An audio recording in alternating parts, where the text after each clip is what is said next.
सगळ्यांना जय महाराष्ट्र. जोरात आवाज होऊ द्या. आजच्या या महाराष्ट्र राज्य चित्रपट पुरस्कार महोत्सवाला उपस्थित असलेले आपल्या राज्याचे लोकप्रिय मुख्यमंत्री देवेंद्र फडणवीसजी, या ठिकाणी उपस्थित असलेले आमचे कौशल्य विकास मंत्री मंगलप्रभात लोढाजी, या राज्याचे वित्त राज्यमंत्री आशिष जयस्वालजी, या ठिकाणी उपस्थित असलेले अनुपम खेरजी, महेश मांजरेकरजी, मुक्ताताई, या ठिकाणी उपस्थित असलेले आमचे अतिरिक्त मुख्य सचिव जे या विभागाचे गेल्या आठवड्यापर्यंत करता धरता सचिव होते असे विकास खारगेजी, आता जे आमचे सचिव कुलकर्णीजी, स्वाती मसे पाटील मॅडम, आणि विशेषतः या ठिकाणी मला उल्लेख करायचा आहे आणि विनंती असेल तुम्हाला सगळ्यांना जोरदार टाळ्याने त्यांचं स्वागत यासाठी करायचं आहे की आपल्या छत्रपती शिवाजी महाराजांच्या शौर्य पराक्रमाचं विश्वविक्रमी कार्य जे महाराजांचं अद्वितीय आहे ते जगात अद्वितीय मूल्य म्हणून सिद्ध करण्यामध्ये ज्यांनी मदत केली आणि वर्ल्ड युनेस्कोमध्ये म्हणून जागतिक वारसा म्हणून ज्याचं मानांकन झालं त्यासाठी प्रयत्न करणारे आमचे अँबॅसेडर युनेस्कोचे विशाल शर्माजी, या ठिकाणी आपल्या सगळ्यांचं स्वागत करताना मला खूप आनंद होतोय. बहुत ज्यादा स्पीकर के नजदीक है.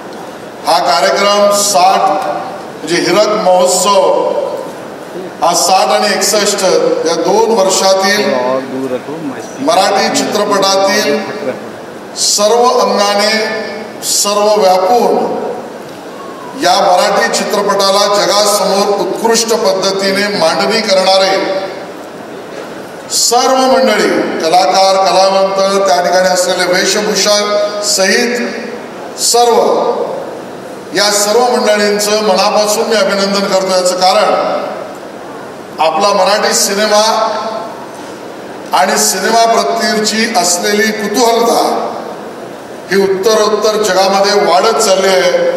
आणि मुख्यमंत्री साहेबांना मला सांगायला आनंद होईल की मी गेल्याच आठवड्यामध्ये अमेरिकेतल्या सॅन फ्रान्सिस्कोमध्ये होतो आणि तिथेही मराठी सिनेमाच्या पुरस्कार सोहळ्यामध्ये रेड कार्पेट सहित उत्कृष्ट व्यवस्था करून सभागृह ओव्हरफ्लो होऊन लोक त्या ठिकाणी जमतात.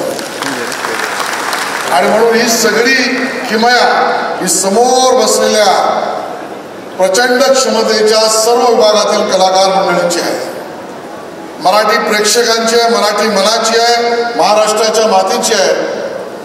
आणि हिरक महोत्सव साजरा करताना आणि बरोबरीने या सर्व क्षेत्रातील पुरस्कार देताना आमच्या समोर प्रचंड यावेळेला काम पडलं होतं. मसे पाटील मॅडमला माहिती आहे, कारण इतक्या मोठ्या प्रमाणामध्ये उत्कृष्ट काम करणारी इतकी मंडळी होती की आता याची योग्यता निवडायची की त्याची, पण या सगळ्यात सर्वसमावेशकता आणि गुणग्राहकता या दोन्हीचा संगम करून एक उत्कृष्ट त्या ठिकाणी आपण कलाकारांच्या पुरस्काराची पूर्ण योजना केली. आज त्या ठिकाणी व्ही शांतारामजींच्या नावाने आणि राज कपूरजींच्या नावाने आणि जीवन गौरव आणि विशेषतः ज्ञान सम्राज्ञी लता मंगेशकरजी यांच्या नावाने सुद्धा दिला जाणारा पुरस्कार हा आपण देतो. आणि मला आनंद आहे यावेळेला अशा एका गुणी गायकाला आणि कलाकाराला आपण तो देतोय की ज्यांनी केवळ महाराष्ट्राला नाही, मराठी म्हणाला तर आहेच, पण जगभरातल्या गझल गाणाऱ्या लोकांना संमोहित केलं अशा आमच्या भीमराव पांचाळेंना आपण त्या ठिकाणी हा सन्मान आणि पुरस्कार देतो. या सगळ्या सोहळ्यामध्ये एकच गोष्ट मला शेवटची सांगायची आहे, जगाच्या सृजनशीलतेला, जगाच्या सांस्कृतिक कर्तृत्वाला मोहिनी टाकण्याची क्षमता ही आपल्या मराठी चित्रपटामध्ये आहे. आणि म्हणून हा चित्रपट नवनवीन अंगाने संवेदनशीलतेने मैं रिकॉर्ड कर रहा हूँ आपण ज्या पद्धतीने मांडण्याचा प्रयत्न करतोय होएगा तो या मागे 100% 100% देवेंद्रजींचं सरकार एकनाथ शिंदेजी अजितदादा पवार यांच्या सहित पाठीशी आपल्या उभा आहे. 1% तुमच्याला त्यात धोका निर्माण होऊ शकत नाही. स्पीकर पे डाले ना आणि म्हणून विविध उपक्रम आम्ही केले. दूसरा वाला माइक ट्राई कर एक खिडकी योजना सिनेमाच्या चित्रीकरणासाठी केली. अभी केवळ तेवढंच नाही, ऐसे कोई मराठी सिनेमा चित्रपट निर्मितीमध्ये सदी की बात है. आमच्या असलेल्या फिल्म सिटीतल्या जागा असो अन्य काही यामध्ये अतिशय त्या ठिकाणी आपण म्हणू स्वस्त दरातल्या व्यवस्था उभ्या केल्या.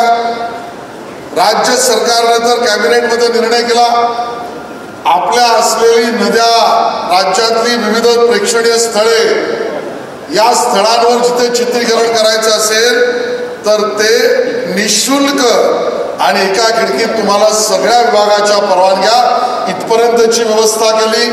आणि आज सांगायला आनंद वाटतो की मुंबई महानगरपालिकेला माननीय देवेंद्रजींनी निर्देश दिले आणि आता मुंबईतल्या कुठल्याही लोकेशनवर जर तुम्हाला चित्रीकरण करायचं असेल तर त्याची परवानगी आणि त्याबद्दलच्या सर्व योजना या निशुल्क करण्याची सुद्धा त्या ठिकाणी मराठी सिनेमाची व्यवस्था आपण केली.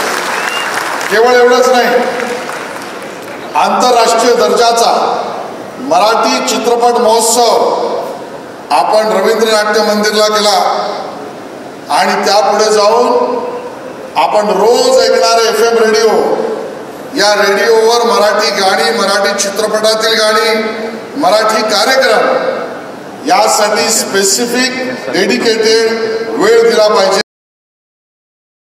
अवॉर्डही केला आणि त्या पद्धतीच्या FMच्या मालकांशी बोलण्याची व्यवस्था सुद्धा आपण केली. अमेरिकेत मी आता होतो, नेटफ्लिक्सच्या मुख्यालयात मला जायची संधी मिळाली आणि नेटफ्लिक्सच्या मुख्यालयात सुद्धा मी आपल्या सगळ्यांच्या वतीने अमेरिकेतल्या LA मधल्या नेटफ्लिक्सच्या प्रोडक्शनच्या मुख्यालयात जाऊन सांगून आलोय की आता आपल्याला मराठी सिनेमा सुद्धा व्यावहारिक दरात घ्यावेच लागतील आणि त्याची व्यवस्था आपण केली पाहिजे. आणि म्हणून या वेगवेगळ्या पद्धतीने एक एक पावलं पुढे टाकत मराठी चित्रपट सिनेमा आणि चित्रपट गृह सुद्धा मिळाली पाहिजेत या दृष्टीने आपण काम करतोय.